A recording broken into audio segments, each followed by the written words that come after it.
Umberto Eco. Umberto Eco nació el 5 de enero de 1932 en Alexandria, Piamonte, Italia. Fue un semiólogo, filósofo y escritor. Fue uno de los 13 hijos de Giovanna Vicio y Giulio Eco, un contable que sirvió en 3 guerras. Su padre tenía interés en que Umberto estudiara Derecho. Sin embargo, se doctoró en Filosofía y Letras en la Universidad de Turín en 1954, con un trabajo que publicó 2 años más tarde con el título El problema estético en Santo Tomás de Aquino. Después de su doctorado, Eco trabajó como editor cultural para la RAI, la radio y televisión italiana, y también comenzó a trabajar como profesor en las universidades de Turín y de Florencia, antes de ejercer durante 2 años en la de Milán. En este periodo entró en contacto con el grupo de artistas, denominado Grupo 63, que influirían en su futura carrera de escritor. En septiembre de 1962 se casó con Renée Ranch, una profesora de arte alemana con la cual tuvo un hijo y una hija. Años más tarde se convirtió en profesor de comunicación visual en Florencia, en 1966. Fue en esos años cuando publicó sus importantes estudios de semiótica, obra abierta y la estructura ausente de sesgo ecléctico. Confundó en 1969 la Asociación Internacional de Semiología, de la cual era secretario, y murió el 19 de febrero de 2016. Considerado uno de los principales intelectuales italianos de la segunda mitad del siglo XX, era semiótico, filósofo y escritor.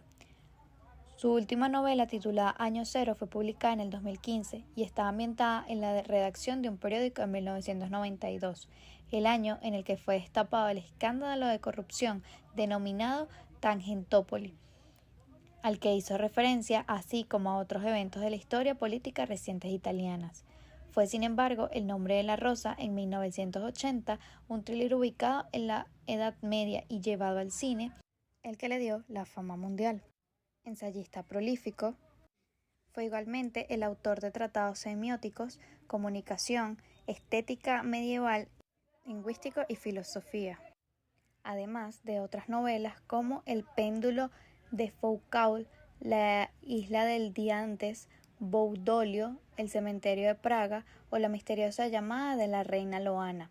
Trabajó también en la televisión pública italiana RAI tras ganar un concurso en 1954, pero a finales de esa década abandonó el medio. Entre 1959 y 1975 fue director editorial de la casa editorial Bompiani. A partir de 1961 inició una exitosa carrera académica que lo llevó a impartir clases en las universidades de las ciudades italianas de Turín, Milán, Florencia y Bolonia, pero también en Yale, en la Universidad de Nueva York, en la Columbia, en el College de Francia y en la Escuela Normal Superior del mismo país. En 2007, Eco se retiró de las enseñanzas por motivos de edad, pero se mantuvo activo a través de sus columnas semanales en varios medios. A finales del 2015 y al lado de otros intelectuales y escritores, anunció el lanzamiento de la nueva editorial La Navi di Tiseo, luego de que el coloso Mondadori, propiedad de la familia Berlusconi, confirmara la compra del grupo editorial RCS, con la que absorbía también a Bompiani, su editorial de referencia. Eco denunció que la operación comercial, que aún debe ser autorizada por la autoridad antimonopolio italiana, dejaba en manos de Berlusconi buena parte del mercado editorial italiano. Eco presentó sus teorías y pensamientos sobre la semiótica principalmente en 2 libros: La estructura ausente, Introducción a la semiótica, de 1968, y Tratado de Semiótica General, de 1975. En esto, él amplía el campo de estudio de la semiótica, no limitándolo al estudio exclusivo de los signos, sino que propone que el objeto de estudio debe ser la cultura. Bajo sus propias palabras, la semiótica estudia todos los procesos culturales como un proceso de comunicación.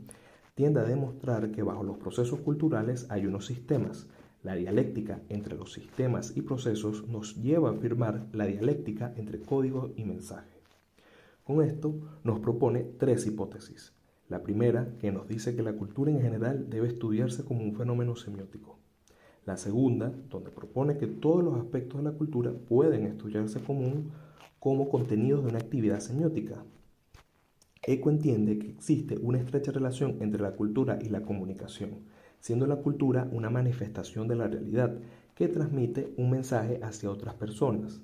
Entonces, si toda manifestación de la realidad se entiende como un contenido que hay que comunicar, entonces cualquier aspecto de la cultura se puede entender de una manera más efectiva si se analiza desde un punto de vista semiótico, pero dando lugar también que la cultura no es algo únicamente comunicativo.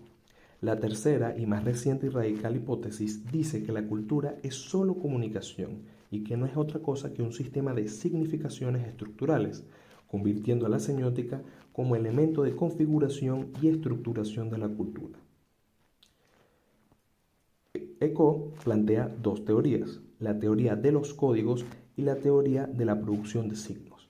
La teoría de los códigos es el proceso por el cual se genera a través de una convención social nuevas funciones semióticas o lo también llamado significación. Aquí podemos encontrar las unidades culturales, que son aquellos signos que se encuentran en la vida social. Según Eco, esto es un proceso ilimitado. Y la teoría de la producción de signos es cuando mediante un proceso preestablecido de comunicación se producen combinaciones entre los signos. Eco también estableció una teoría llamada la teoría de la mentira. Él explica que la semiótica se encarga de estudiar al signo y el signo es algo que se encuentra o representa a un objeto o algo, pero ese algo u objeto no necesariamente se encuentra presente en el momento o existe en la realidad, por lo que define la semiótica como la ciencia que estudia lo que puede usarse para mentir.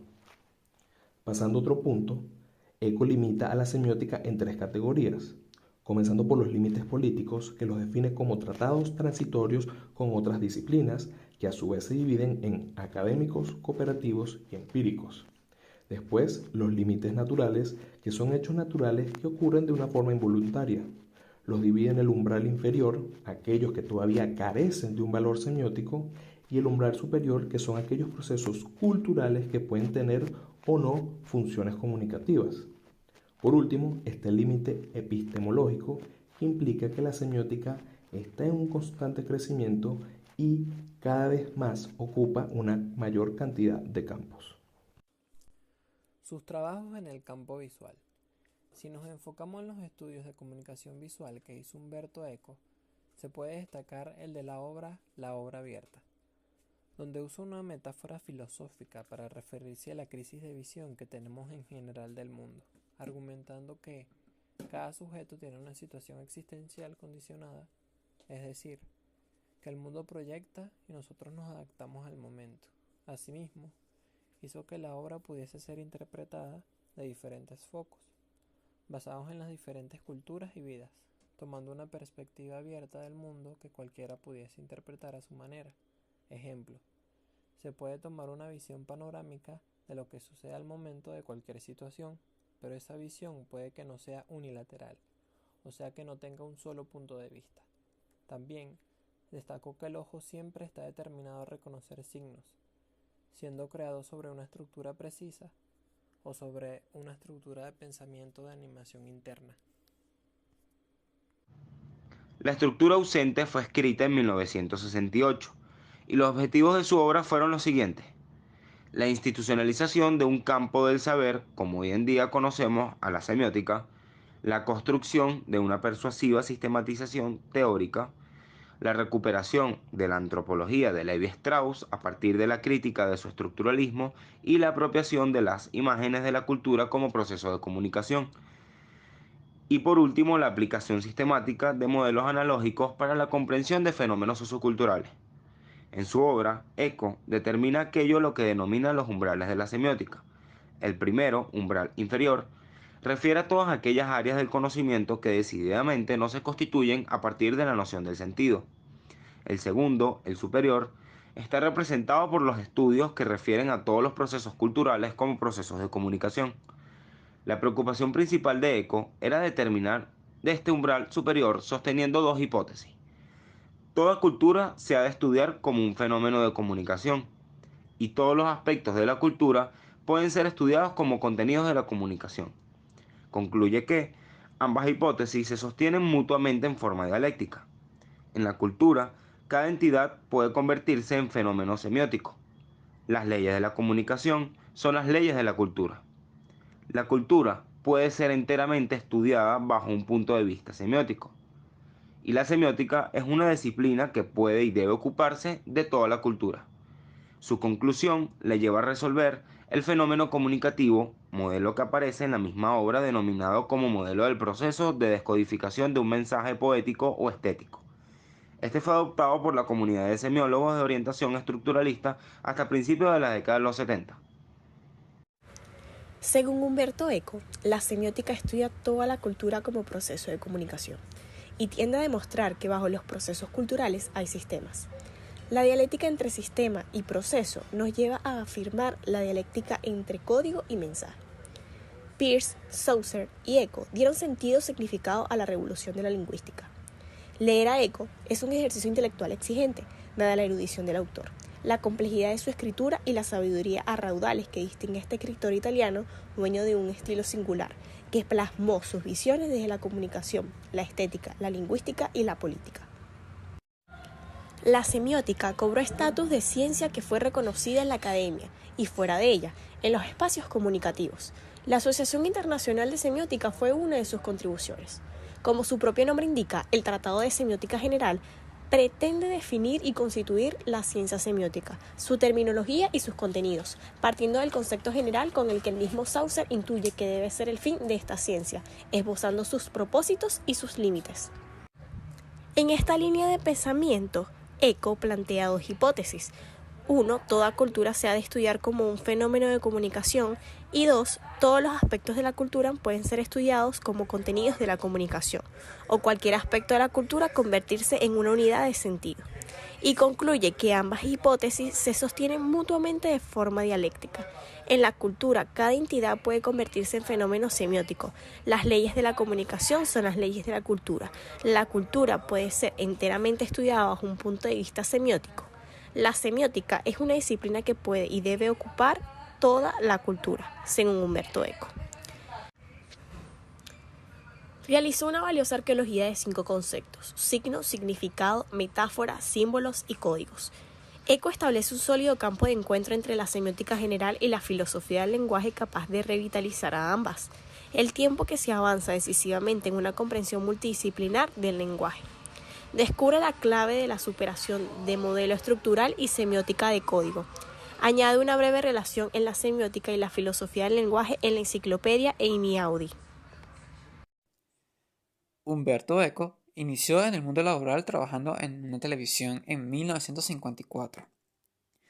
A pesar de tener una licenciatura estética medieval, justo después de terminar la universidad, Eco se presentó a unas oposiciones en Milán con 22 años y acabó trabajando en el medio televisivo como funcionario, junto al filósofo Gianni Vattimo y el director lunita Giulio Colombo.